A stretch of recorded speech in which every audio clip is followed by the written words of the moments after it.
પણ પહેલો દિવસ, બીજો દિવસ, ત્રીજો દિવસ, 7 દિવસની કથા સાંભળી અને ખબર પડી આ તો કનૈયો સામો આવી ગયો.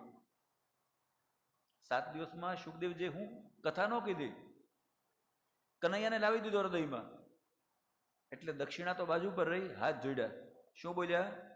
સિદ્ધ્યોસ્મ્યન ગૃહિતોસ્મી ભવતા કરુણાત્મન શ્રાવિતો યચ્ચ મે સાક્ષાદ અનાદિ નિધનો હરિ. હે સુખદેવજી, તમે મને કથા નથી કીધી, પણ અનાદિ નિધનો હરિ અને સાક્ષાત મારા હૃદયમાં લાવી દીધા. હવે બોલો, શ્રી હરિ કરતા વધારે કિંમતી શું હોય? એટલે કીધું હું તમને વંદન કરું છું, હું સિદ્ધ થયો. માટે કીધું